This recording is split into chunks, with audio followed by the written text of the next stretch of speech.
খুলনার ৬টি সংসদীয় আসনের একটি আসন নিয়ে আজকে একটু আলোচনা করতে চাই।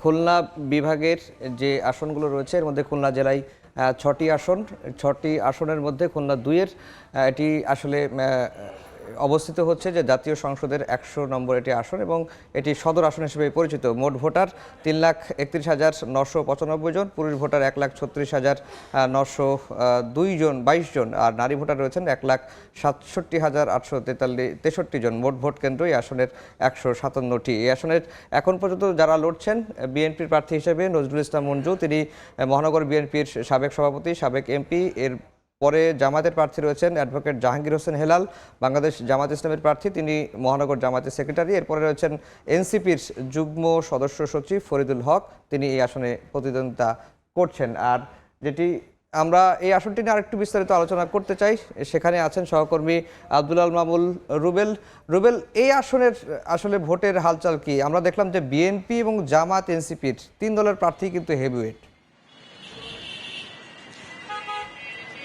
জি জি আব্দুল ভাই, আপনি আসলে ঠিকই বলছিলেন যে খুলনা মহানগরের সব থেকে গুরুত্বপূর্ণ বা খুলনা জেলা, খুলনা বিভাগের সব থেকে গুরুত্বপূর্ণ আসন ধরা হয় খুলনা ২ আসন। এটিকে কারণ হচ্ছে কি, এই জায়গা থেকেই মূলত এই অঞ্চলের রাজনৈতিক নেতৃত্ব বা রাজনৈতিক গুরুত্বপূর্ণ সিদ্ধান্তগুলো হয়ে থাকে এবং এই আসনের সমীকরণটা হচ্ছে, এই আসনটি বরাবরই আসলে বিএনপির ঘাঁটি হিসেবে পরিচিত। এর আগে সবশেষ ৩বার নির্বাচনে আওয়ামী লীগ জিতলেও তার আগে কিন্তু বরাবরই এই আসনে আমরা দেখেছি বিএনপির যিনি প্রার্থী থাকতেন তিনি আসলে জয়লাভ করে আসেন এবং ২০০৯ সালের নির্বাচনেও কিন্তু যেবার আওয়ামী লীগ ক্ষমতায় গিয়েছিল সেখানেও কিন্তু আমরা দেখেছি এই খুলনা ২ আসন থেকে বিএনপি প্রার্থী নির্বাচিত হয়েছিলেন।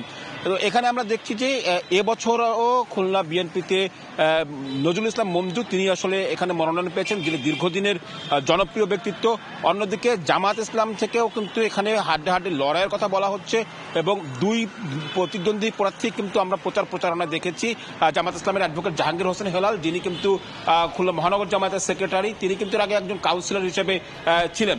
এছাড়া অন্যান্য এনসিপিরও প্রার্থী রয়েছেন এখানে, তবে তাদের রাজনৈতিক কর্মকাণ্ড বা অন্য দলের রাজনৈতিক কর্মকাণ্ড খুব একটা দেখা যায় না। তো আমার কাছে এই ছিল খুলনা ২ আসন নিয়ে ভোটের সমীকরণের সবশেষ। রুবেল, আপনাকে অসংখ্য ধন্যবাদ। রুবেল জানাচ্ছিলেন খুলনার একটি আসনের নির্বাচনের চালচিত্র।